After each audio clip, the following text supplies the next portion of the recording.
Blood లెవెల్ని పెంచగలిగే శక్తి మన బీట్రూట్లో ఉంది. ఈరోజు బీట్రూట్ హల్వాతో వచ్చేసాను. చూడండి ఎంత బాగుందో, చూస్తుంటేనే నోరు ఊరిపోతుంది కదా. ఈ బీట్రూట్ హల్వా ఎలా చేయాలో చూద్దామా.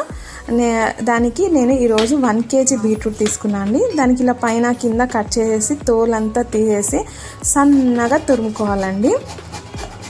తురుముకున్న మిశ్రమాన్ని మనం ఏ ప్యాన్లో చేసుకోవాలనుకుంటున్నామో ఆ ప్యాన్లోకి ట్రాన్స్ఫర్ చేసుకోవాలి. 1 kg బీట్రూట్కి థిక్ పాలు, ఒక 1/2 లీటర్ పాలు పట్టిందండి. చాలా టేస్టీగా ఉంటుంది. నేను చెప్పిన కొలతల్లో ప్లీజ్ ట్రై చేసి నాకు కమెంట్లో కూడా కమెంట్ పెట్టండి ఎలా వచ్చిందో. ఇది ఎంత మరగాలంటే పాలు దీంట్లో ఉడికిపోయి పాలు వచ్చి 70% అయిపోవాలండి. అప్పుడే చాలా టేస్టీగా ఉంటుంది. దానికి ఇట్లా ఒక 10-12 యాలకులు ఇలా దంచి తోలు తీసేసి ఆ నల్లగా వచ్చిన గింజల్ని కూడా బాగా మెత్తగా స్మాష్ చేసుకోవాలండి. దీనికి చక్కెర కూడా 1 kg బీట్రూట్ 1/2 లీటర్ పాలకి 300 to 320 గ్రామ్స్ ఉండేలాగా చక్కెర పట్టిందండి.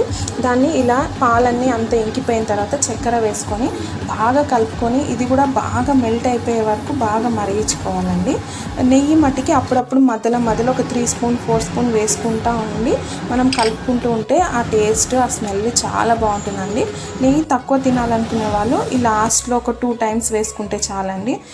మనం క్యాష్యూ నట్, డ్రై ఫ్రూట్స్ ఎవరెవరు ఎలా ఎన్ని రకాలు తినాలనుకుంటున్నారో అన్ని రకాలు మనం ఇట్లా నెయ్యిలో వేయించుకొని చక్కగా దీంట్లో వేసుకొని కలుపుకొని తింటే ఉంటుంది చూడండి, ఆ టేస్టే వేరు. సో అందరూ ట్రై చేయాలని కోరుకుంటున్నాను. Please like, share and subscribe my channel. ఇలాంటి వీడియోస్, కామెడీ వీడియోస్ అన్నీ నేను అప్లోడ్ చేస్తున్నాను. సో అన్నీ చూడండి. Thank you.